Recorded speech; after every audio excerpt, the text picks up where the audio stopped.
কালকের যখন আমি ভিডিওটা বানাচ্ছিলাম তখন আমি যে কথাগুলো বললাম ওইগুলো বলার পর আমি নিজেও ভাবছিলাম যে হ্যাঁ বাবাল তো একটা খুব বড় জোর হবে। আর ঠিক তেমনটাই দেখতে পেলাম, ওই রোমান ক্রাই বেবিসরা তো একদম লাফালাফি করছে, তারা একেবারে মানে খুবই ক্ষেপে রয়েছে আমার উপরে। তো এটা তো আমি আগে থেকেই জানতাম, আর আমি যা বলেছি ইচ্ছা করে বলেছি, আমি সব কিছু জেনে শুনেই বলেছি। আর আমি তো জাস্ট বলেছিলাম যে সেথ রলিন্সের জন্য রোমান প্রেগনেন্ট হয়ে গেছে, যার ফলে রোমান আর লড়তে আসছে না, ডাব্লিউডব্লিউতে আসছে না। কিন্তু রোমান ক্রাই বেবিসটা তো এমন করছে যেন আমি ক্রাই বেবিসদের প্রেগনেন্ট করে দিয়েছি। তো আর তো এরা তো এরকমই, এদের নিয়ে আর কিছু বলার নেই। তো ব্যাপারটা হচ্ছে যে যখন জন সিনা, র্যান্ডি অর্টন এছাড়া আরও বড় বড় সুপারস্টারকে যখন এই রোমানের ফ্যানরা ট্রোল করে তখন ঠিক এরকমই ফিল হয়। তখন তো কেউ কিছু বলে না। আর যেই আমি রোমানকে দুটো খারাপ কথা বলেছি বা রোমানকে একটু ট্রোল করে দিয়েছি মজা করে, তখন ভাই এরা সহ্য করতে পারছে না, এরা কান্নাকাটি করছে। তো রোমান ক্রাই বেবিস দেখো খারাপ নয়, একটা কথা মানে ভালো মনেই বলছি যে তোমাদের কালকে যেমন ফিল হচ্ছিল এমনটাই কিন্তু বাকিদের ফিল হয়। তো তোমরা সোশ্যাল মিডিয়াতে কী করো আমি তো সে দেখেছি, তোমরা জন সিনা, র্যান্ডি অর্টন এদের সাথে রোমানকে কম্পেয়ার করো আর তারপরে তাদের বেইজ্জতি করো, তাদেরকে খারাপ খারাপ কথা বলো, যেটা কিন্তু একদমই বলা উচিত নয়। আর এমনিতে আমিও জানি যে আমি রোমানকে নিয়ে যেগুলো বলছি সেগুলো আমারও বলা উচিত নয়, তবে আমি বলতে বাধ্য হয়েছি কারণ এইগুলো একটু বেশি বেড়ে গেছিলো। তো আমার তোমাদেরকে বোঝানো উচিত ছিল যে তোমরা যখন অন্য সুপারস্টারকে ট্রোল করো তাদের ফ্যান্সদেরও কিন্তু খারাপ লাগে, আর সেটা তোমরা কালকে ফিল করেছো। দেখতে গেলে আমি রোমানকে ট্রোল করি আর না করি তাতে রোমানের কিছু আসে যায় না, আর রোমান ক্রাই বেবিসরা অন্য সুপারস্টারদের ট্রোল করে না করে তাদের কিছু যায় আসে না। যায় আসবে কাদের, শুধুমাত্র আমাদের মতো ফ্যানদের, আমরা নিজেদের মধ্যেই লড়তে থাকবো। তো আশা করি অনেকে বুঝতে পারছো, আবার অনেকে বুঝবে না কারণ বোঝার মতো ক্ষমতাও তো নেই। তবে এইসব হাসি মজা তো চলতেই থাকবে। রোমান ক্রাই বেবিসদের আমি পছন্দ করি না, তাই মাঝে মধ্যে রোমানকে একটু ট্রোল করে দেবো যাতে এদেরকে জ্বালানো যায়। তো এইগুলো তো সাইডে থাকুক, এবার আসা যাক নিউজ ভিডিওতে। তো এবার একটু সিরিয়াস হয়ে যাও। তো প্রথমে এখানে ব্রক লেসনারের দুটো রিসেন্ট ফটো এসছে, দেখতে পাচ্ছ ব্রক লেসনার জিমেতে গেছে। হয়তো জিম করতে যায়নি, কারণ দেখে তো মনে হয় না যে ব্রক লেসনার জিম করতে গেছে, হয়তো এই লোকটার সাথেই দেখা করতে গেছে হবে হয়তো। এবারে দেখতে পাচ্ছি যে ব্রক লেসনার কিন্তু বেশ ভালোই বডি বানিয়ে রেখেছে। আর তাছাড়া আরেকটা ফটো এসছে দেখতে পাচ্ছ, এটা হয়তো জিমের বাইরে হবে, কোন একটা ফ্যানের সাথে ফটো তুলেছে। তো ব্রক লেসনারের বডি শেপ তো খুবই ভালো লাগছে, আর ব্রক লেসনারের লুকটা দিন দিন কেমন যেন একটা অ্যানসিয়ান্ট গডের মতো হয়ে যাচ্ছে, যেমনটা আমরা সেই সিনেমাতে দেখে থাকি। তো লুক তো খুব দারুণ লাগছে, একেবারে পুরো লেজেন্ডের মতো ফিল হচ্ছে। তবে একটু বুড়ো লাগছে, সেটা তো আর কিছু করার নেই, বয়স তো হয়েছে। তো কবে আসবে ভাই, কার কতদিন আর ওয়েট করতে হবে? ডাব্লিউডব্লিউই তো পুরো পুরো লেগে রয়েছে, টিজ দিচ্ছে, টিকেও লেগে রয়েছে। ব্রক লেসনার একদম তাগড়াই বডি বানিয়ে রেখেছে, কিন্তু দেখা তো মিলছেই না। আর এরপর রেসলভার্সের তরফ থেকে নিউজ এসেছে যে আমরা যে অল ওমেন্স প্রিমিয়াম লাইভ ইভেন্টটা দেখতে পাবো এভলিউশন, সেখানে হয়তো টিএনএর কয়েকটা স্টারকে আমরা দেখতে পেতে পারি, কারণ টিএনএর সাথে ডাব্লিউডব্লিউ এরকম ডিসকাশন চলছে যে টিএনএর সাথে একটা কোলাবোরেট করবে, আর তারপর হয়তো এভলিউশনে কয়েকজন সুপারস্টার টিএনএ থেকে আসবে, আর তারা অফকোর্স এখানে ওমেন্স ডিভিশন থেকে হতে চলেছে। তো হয়তো আমরা এভলিউশনে কয়েকটা টিএনএ স্টারও দেখতে পেয়ে যেতে পারি। আর এবার জাস্ট তোমরা আগের যে এভলিউশনটা হয়েছিল 2018-তে, হ্যাঁ 2018-তেই হবে, তো তোমরা তার পোস্টারটা দেখে নাও। দেখতে গেলে এই পোস্টারটা যারা রয়েছে তারা কিন্তু এই এখনকার যে এভলিউশন হচ্ছে সেখানেও রয়েছে, শুধুমাত্র রন্ডা রাউজি আর এম্বার মুনকে বাদ দিয়ে। এম্বার মুন তো আসবে না, ওটা তো কনফার্মই একদম। এম্বার মুন এখন ইন্ডি রেসলিং প্রমোশনে তার আলাদাই রেকর্ড বানাচ্ছে, সে টাইটেল রেন, খুবই লম্বা চওড়া টাইটেল রেন সে করে দিয়েছে, আর এখনও সে চ্যাম্পিয়ন রয়েছে। তো এম্বার মুনের তো চান্স কম লাগছে। তবে রন্ডা রাউজির কথা বলা যাচ্ছে না। রন্ডা রাউজির রিসেন্ট টাইমে একটা রুমার তো শুনতে পেয়েছিলাম যে ডাব্লিউডব্লিউ রন্ডা রাউজিকে এভলিউশনে নিয়ে আসতে চায়, কারণ এভলিউশনটাকে তারা বড় দেখাতে চায়, আর বড় দেখাতে হলে এরকম একটা ধামাকা তো করতে হবে।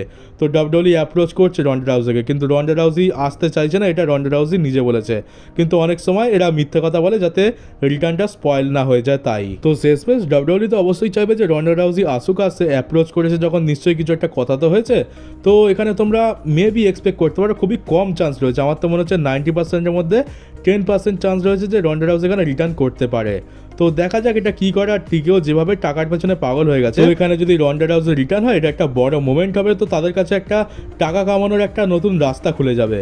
তো সেই জন্য এটার হওয়ার চান্স রয়েছে। এবার বাকিটা রন্ডা রাউজির ওপর। রন্ডা রাউজি ডাব্লিউডব্লিউ থেকে বের হওয়ার পর যেভাবে উল্টোপাল্টা বলেছে ডাব্লিউডব্লিউকে, তো মনে তো হয় না যে আসবে, কিন্তু নেভার সে নেভার। জন সিনার এরপর একটা বড় সিনেমা আসতে চলেছে হেডস অফ স্টেট নামে, যেখানে জন সিনা রয়েছে, তারপরে আইড্রিস এলবা রয়েছে, আর তারপরে আমাদের প্রিয়াঙ্কা চোপড়া জোনাস রয়েছে। এককালে ইন্ডিয়ার ছিল, এখন তো বিদেশিকে বিয়ে করে বিদেশি হয়ে গেছে। তো এই মুভিটার প্রমোশনের জন্যই কোনো একটা শোতে এসেছিলো, যেখানে তাদেরকে বেশ কিছু রেসলিং সম্পর্কে প্রশ্ন করা হয়, এছাড়া আরও বাদ বাকি প্রশ্ন ছিল বাইরে থেকে, সেগুলো নিয়ে তো আমাদের কাজ নেই। আমাদের মেন যেটা সেটা হচ্ছে রেসলিংকে নিয়ে। তো জন সিনা যেহেতু রয়েছে এই সিনেমাতে, তো রেসলিং নিয়ে অবশ্যই প্রশ্ন হবে। তো এখানে আইড্রিস এলবাকে জিজ্ঞেস করা হয়। এই আইড্রিস এলবাকে তোমরা অনেকেই চেনো না, কিন্তু ইনি অনেক বড় একজন স্টার, আর আমি প্রথমে একে দেখে চিনতে পারিনি, তবে ভালো করে দেখার পর বুঝতে পারলাম যে আরে ইনি তো আমাদের এমসিইউর হাইমডাল, সেই থর, অ্যাসগার্ড আর তার হাইমডাল।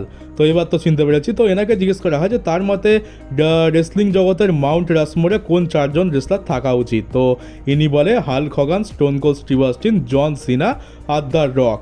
আর দেখতে গেলে আমিও একদম একমত। আমাকে যদি কেউ জিজ্ঞেস করা হয় তো আমারও সেম অ্যান্সার হবে, কারণ এই 4 জন এমন একজন স্টার, মানে এমন স্টার এরা যাদের জন্য আমরা ডাব্লিউডব্লিউইকে চিনেছি। এখনকার যুগে তো কী হয় যে ডাব্লিউডব্লিউই আগে থেকে ফেমাস, আর তারা যাকে বড় বানায় তাকে আমরা চিনি, যেমন কোডি রোডস, রোমান রেন্স। কিন্তু তখনকার যুগে কী হতো, তখনকার যুগে ডাব্লিউডব্লিউইকে অতটা কেউ চিনতো না, রেসলিং সম্পর্কে অতটা কেউ চিনতো না। তো এই 4 জন অনেক বড় ভূমিকা রয়েছে ডাব্লিউডব্লিউইকে ফেমাস করার, আর যার জন্য আজকের ডাব্লিউডব্লিউই এত বড় ব্র্যান্ড হয়েছে আর একটা বড় প্ল্যাটফর্মে পরিণত হয়েছে। তারপর জন সিনাকে জিজ্ঞেস করা হয় যে তার মধ্যে greatest of all time trash talker কারা, মানে ট্র্যাশ টকার বলতে যাদের মাইক স্কিল খুব ভালো, যারা অপোনেন্টকে একদম মাইকেই ধুয়ে দিতে পারে আর খুবই স্যাভেজ রিপ্লাই দেয়। তো এখানে জন সিনার 4 জনের নাম না, এক হচ্ছে রাউডি পাইপার হচ্ছে রন্ডা রাউজির বাবা, তারপর হচ্ছে Rock, Stone Cold Steve Austin আর সিএম পাঙ্ক। এরা হচ্ছে ট্র্যাশ টকার, মানে গ্রেটেস্ট অফ অল টাইমের মধ্যে জন সিনা এদেরকে রেখেছে। তো দেখতে গেলে জন সিনা নিজেও তো সেই লিস্টে পড়ে, তবে নিজের নাম কি করে নেবে। তো দেখতে গেলে হ্যাঁ একদম ঠিক, আমরা এদেরকে তো মাইক স্কিলের জন্যই জানি, এরা রেসলিং না করলেও এরা মাইক স্কিল দিয়ে স্টোরি লাইন বিল্ড করে দেয়। আর দেখতে গেলে আমার মতে একজন ট্র্যাশ টকার হওয়ার জন্য একজন হিল সুপারস্টার হওয়া বেশি দরকারি, কারণ হিল হয়ে গেলে তোমার কাছে অনেক বেশি ফ্রিডম থাকে। তুমি ফেস হিসাবে খুব একটা তো কিছু বলতে পারবে না, তোমার কাছে অত ফ্রিডম থাকে না, তোমাকে বুঝে শুনে কথা বলতে হয়। কিন্তু যখনই তুমি একজন হিল হয়ে যাবে তখন তোমার কোনো বাধা বিপত্তি নেই, তুমি যা খুশি তাই বলতে পারো, স্যাভেজ রিপ্লাই, রোস্ট সবই করতে পারো। যেমনটা আমরা জন সিনার সাথে দেখলাম, জন সিনা আগে থেকে তো মাইকে খুব ভালো ছিল, তারপর যখন হিল হলো তখন তো ভাই আলাদা লেভেলেই চলে যায়। আর তোমরা দেখবে যে এই যে 4 জন রয়েছে এরা কিন্তু হিল অবস্থাতেই তাদের বেস্ট মাইক স্কিল দেখিয়েছে। রাউডি পাইপার তো হিল ছিলই, স্টোন কোল্ড স্টিভ অস্টিন আর সিএম পাঙ্কে তো আমরা জানি হিল হিসাবে, আর তারপরে দ্য রকের ফাইনাল বস ক্যারেক্টারের ঝলক তো আমরা দেখেই নিয়েছি কি করতে পারে সে। আর তারপর জন সিনাকে জিজ্ঞেস করা হয় যে এমন একজন রেসলারের নাম বলো তোমার মতে যে গ্রেটেস্ট অফ অল টাইম, আর সে একজন রেসলার থেকে অ্যাক্টার হয়েছে, মানে এমন একজন রেসলার যে প্রথমে রেসলিং করতো তারপর সে অ্যাক্টার হয়েছে, আর তাদের মধ্যে সে গ্রেটেস্ট অফ অল টাইম। তো এখানে জন সিনা বাটিস্টার নাম নেয়, আমি তো ভেবেছিলাম যে হয়তো রকের নাম নেবে, কিন্তু দেখতে গেলে রকের থেকে বাটিস্টা বেশি সময় কাটিয়েছে রেসলিং জগতে, তারপরে নিজের কিছু শারীরিক সমস্যার জন্য তাকে বাধ্য হয়ে এখানে হলিউডে যেতে হয়, তো সেই জন্যই হয়তো বাটিস্টার নাম নিয়েছে। তো জন সিনার মতে বাটিস্টাই হচ্ছে গ্রেটেস্ট অফ অল টাইম যে রেসলার থেকে অ্যাক্টার হয়েছে। আর জন সিনাকে এটাও জিজ্ঞেস করা হয় যে তার মতে সব থেকে greatest of all time entrance কোনটা, মানে সব থেকে বেশি অরা কার এন্ট্রান্সে থাকে। তো জন সিনা এখানে স্টোন কোল্ড স্টিভ অস্টিনের নাম নিয়েছে, তার মতে এটাই হচ্ছে greatest of all time aura entrance ডাব্লিউডব্লিউইর। তো এটা তো একদম ঠিক। দেখতে গেলে যখন স্টোন কোল্ড স্টিভ অস্টিনের মিউজিক হিট হয়, এমনকি এখনকার যুগে তোমরা দেখে নেবে ফ্যান্সদের রিয়াকশান তো দেখার মতো হয়, শুধু এখন নয়, এটা তখনকার যুগে হতো যখন সে রেসলিং করতো। তবে আমার মতে আমার তো সব থেকে ফেভারিট হচ্ছে রক আর আন্ডারটেকার, কারণ এরা যখন এন্ট্রি নেয় তখন সত্যি কথা বলতে আমারও একদম গায়ে কাঁটা দিয়ে ওঠে। তো ওরা তো আমার কাছে এদেরই বেস্ট লাগে। তবে দেখতে গেলে সবারই তো আলাদা আলাদা পছন্দ, তো কারুর একে ভালো লাগে তো কারুর ওকে ভালো লাগে। তো এই তো হয়ে গেল টোটাল পুরো লিস্ট। আর দেখতে গেলে 3-4টে লিস্ট তো হয়েই গেছে, কিন্তু একটার মধ্যেও আমরা কিন্তু আমাদের গরিবের গ্রেটেস্ট অফ অল টাইমকে তো দেখতেই পেলাম না। আর এরপর আমাদের টাকলা হারামি ওয়াইজম্যানকে নিয়ে কথা বলা যাক। পল হেমান আগেই বলে রাখি যে দেখো এটা পল হেমান নিজে বলেছে, আমি কিছুই বলিনি। পল হেমান রোমানকে নিয়ে কথাগুলো বলেছে। তো পল হেমান তার রিসেন্ট একটা স্টেটমেন্টে বলেছে যে রোমান বলে যে আমি নাকি তাকে বিট্রে করেছি, কিন্তু সত্যিটা তো হচ্ছে যে রোমান আমাদের যে বন্ড ছিল সেই বন্ডটাকে বিট্রে করেছে। রোমান শুধুমাত্র নিজের কথা ভেবেছে স্বার্থপরের মতো, সেই আমাদেরকে বিট্রে করেছে। আর তার জন্যই আমি এই ডিসিশনটা নিয়েছি, মানে ওই সেথ রলিন্সের সাথে চলে এসছে, ওই সিদ্ধান্তটা নিয়েছে। তো এটা আমি আর কি বলবো, আমি তো এতদিন ধরে বলতাম তোমাদের রাগ হতো, এখন তো পল হেমান নিজেই বলে দিচ্ছে। আর আমি তো বলবো পল হেমান একদম ঠিক কথা বলেছে। আর এরপর রোমান রিলেটেড একটা বড় নিউজ রয়েছে। তো এমনিতে তো রোমানকে আমি মাঝে মধ্যে ট্রোল করি ক্রাই বেবিসদের জ্বালানোর জন্য, তবে এইবার সব কিছু সিরিয়াস হয়ে যাও, কারণ এবার যেটা বলবো সেটা একদম সিরিয়াসভাবে নেবে, এটা কোনো হাসি মজা নয়, কোনো ট্রোল নয়। তো রাসেল ওয়াটসের তরফ থেকে এটা নিউজ এসছে যে রোমানকে আমরা রেসলিং করতে দেখতে পাবো সামার স্ল্যামেতে। যেমনটা আমরা ভাবছিলাম যে রোমান রেসলিং করবে নাকি করবে না। আমি ভাবছিলাম যে রেসলিং তো করা উচিত, কারণ এত বড় একটা শো, সেখানে রিটার্ন করলে তো চলবে না, রেসলিং করতে হবে। তো রেসলিং করবে এমনটা জানা যাচ্ছে রেসল বোর্ডসের তরফ থেকে। আর একটা শকিং জিনিস জানতে পারলাম যে কে তার অপোনেন্ট হতে পারে। এটা কোনো বড় নিউজ সোর্সের তরফ থেকে আসেনি, কিন্তু এমনটা হওয়ার চান্স রয়েছে প্রবল। তো সেটার উপর খুব একটা বিশ্বাস তো করা যায় না, তবে মনে হচ্ছে ডাব্লিউডাব্লিউ ওই ডাইরেকশানে যেতে পারে।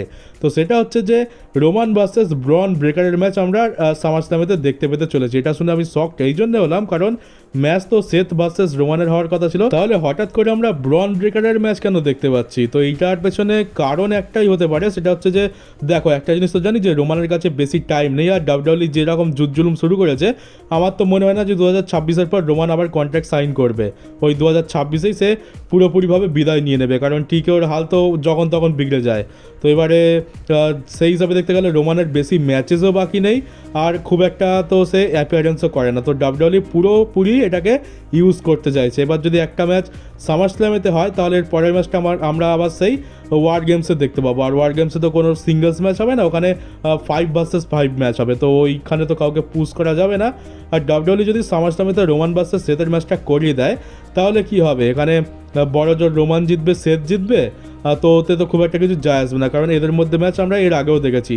আর এমনটা তো নয় যে সেথ রলিন্সকে পুশ করতে হবে, কিন্তু পুশ কাকে করতে হবে? পুশ করতে হবে ব্রন ব্রেকারকে, কারণ ব্রন ব্রেকার হচ্ছে ভবিষ্যৎ। তো ডাব্লিউডাব্লিউ মেবি এটা করতে পারে যে সিএম পাঙ্কের সাথে সেথের এত বেশি ঝামেলা, তো সিএম পাঙ্ক ভার্সেস সেথ হয়ে গেল সামার স্ল্যামেতে। আর ব্রন ব্রেকার যেভাবে টিমটা জয়েন করেছিল, আমরা দেখতে পেয়েছিলাম যে রোমানকে স্পিয়ার লাগিয়ে দিয়েছিল, তারপর আমরা আর দেখতেই পাইনি রোমানকে। তো সেই স্টোরি লাইনের এখানে লিঙ্ক বসিয়ে হয়তো ব্রন ব্রেকারের সাথে ডাব্লিউডাব্লিউ রোমানের ম্যাচটা করিয়ে দিতে পারে, যাতে ব্রন ব্রেকারকে পুশ করা যায়। কারণ রোমানের কাছে বেশি ম্যাচ বাকি নেই, তো ডাব্লিউডাব্লিউ চাইবে যে রোমানের মতো বড় স্টারকে দিয়ে যে সমস্ত ফিউচার স্টার রয়েছে তাদেরকে ভালো মতো করে পুশ করিয়ে নিক।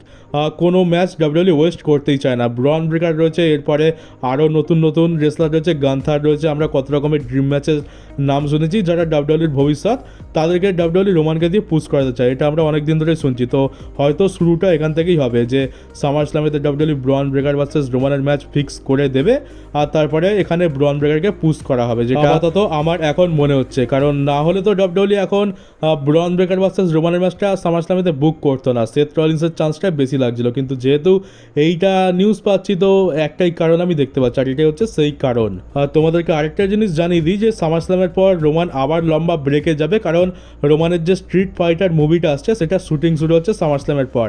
তো সামার স্ল্যামের পর রোমানকে আমরা আবার দেখতে পাবো না। তো মনে হচ্ছে আমরা ব্রন ব্রেকার ভার্সেস রোমানেরই ম্যাচ দেখতে পাবো। আর ম্যাচের মধ্যে খুব জবরদস্তি, মানে বলতে পারো খুবই ইন্টারফেয়ার হবে। সেথ রলিন্সও আসবে, তারপর ব্রনসন রিড তো রয়েছে, আর হয়তো নতুন মেম্বারও আমরা দেখতে পাবো। আর রোমানের খুব বাজেভাবে ব্যান্ড বাজাবে। রোমান ম্যাচটা জিতবে না হারবে সেটা তো পরের কথা, কিন্তু ওই ম্যাচের লাস্টের দিকে হয়তো খুব আমরা কিওস দেখতে পাবো, আর যার ফলে এমন স্টোরি লাইনের অ্যাঙ্গেল দেখানো হবে যে রোমান আবার চলে গেছে, আর রোমান আবার সেই সার্ভাইভার সিরিজ ওয়ার গেমসের আশেপাশে রিটার্ন করবে, আর তারপর সেই নিজের টিম বানিয়ে সেথ রলিন্সের এগেনস্টে ওয়ার গেমসে যাবে, যেটা এখন মনে হচ্ছে আমার। তো দেখা যাক কি হয়। আপাতত যা শিডিউল দেখছি, আমার তো মনে হচ্ছে ডাব্লিউডাব্লিউ এইটার সাথেই যাবে। আর এখান থেকে আরেকটা জিনিস পরিষ্কার যে আমরা এই 1 মাসের মধ্যেই রোমানের রিটার্ন দেখতে পেয়ে যাব। স্টোরি লাইন চালাতে হলে কম করে সামার স্ল্যামের 2 সপ্তাহ আগে রিটার্ন করতে হবে, তাই দেখতে গেলে আর 15 দিনের মধ্যেই হয়তো রোমান ফিরতে চলেছে। তো এটা অফকোর্স তোমাদের জন্য খুবই গুড নিউজ। তোমরা যারা রোমানের ফ্যান আর যারা রোমান ক্রাই বেবিজ রয়েছে, তোমরাও এটা শুনে খুশি হবে। তো চলো গাইজ, এই ছিল আজকে নিউজ ভিডিও। কেমন লাগলো কমেন্ট বক্সে অবশ্যই জানিও। নতুন থাকলে চ্যানেলটাকে সাবস্ক্রাইব করো, নোটিফিকেশন বেলটাকে অন করে দিও, আর ভিডিওকে শেয়ারও করে দিও। তো চলো, দেখা হচ্ছে তোমাদের সাথে কালকে ডাব্লিউডাব্লিউর একটা নিউজ ভিডিওতে।